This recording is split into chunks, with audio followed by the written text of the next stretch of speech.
If faith is a gift, how am I to be blamed for God not giving me faith?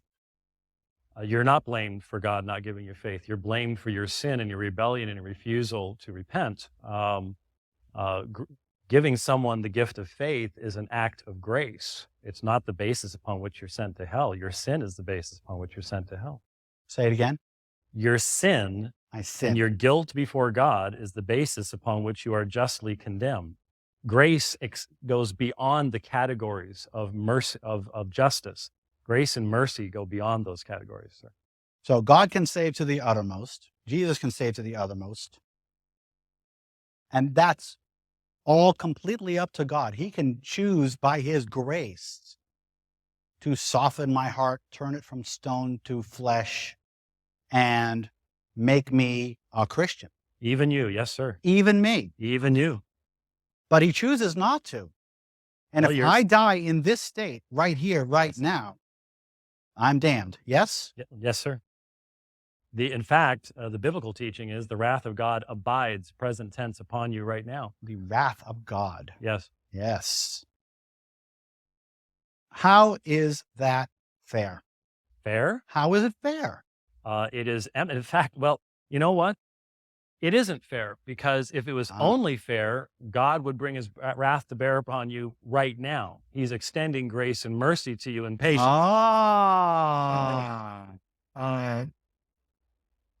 So I need to thank God that he hasn't sent me to hell yet. Yes, sir. Yes. In fact, that's quite true. That's good. No question about it. But yeah, so if you're talking about strict fairness in the sense of bringing about the punishment immediately, then God has always demonstrated mercy and grace, even in extending life and patience to people and not bringing his judgment to bear immediately. But once again, I'm predestined. Wherever I'm going to go, I'm predestined. God knows where I'm going to go, whether or not I'm going to hell, whether or not I'm going to accept Jesus. Is that a question or a statement? It's a question. Okay, could you put it in the form of a question? Does God already know where I'm going to go, when I'm going to go, and if I'm going to accept Jesus? I noticed you changed the question, and I find that interesting, because the original statement was you were predestined to do something. And as I said in my response in the rebuttal period, you do what you desire to do. I've heard many an atheist, when I debated Dan Barker, he said, I don't want to be in the presence of your God. When I die, I want to go to hell, so I will be as far away from your God as possible. And God will grant him his wish. All right. Unless he changes his heart, which of course is my prayer both for him and for you. But again, if you don't have the desire to be in the presence of God, why would you say it's unfair if he doesn't bring you into his presence? My question was, am I predestined? I do believe that, but see, I need to differentiate some. That's why I asked you to put it in the form of a question. Okay. Am I Because predestined? predestination has two forms. You have the positive act of God, whereby he extends his grace to save his elect.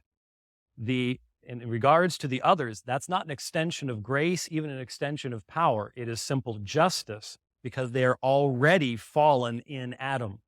And so they are not, there's something called equal ultimacy that we deny. They are not the same act, except just the positive and negative side. To save someone, God must extend incredible grace. To judge someone, God really doesn't have to do anything at all other than just simply bring his justice to bear.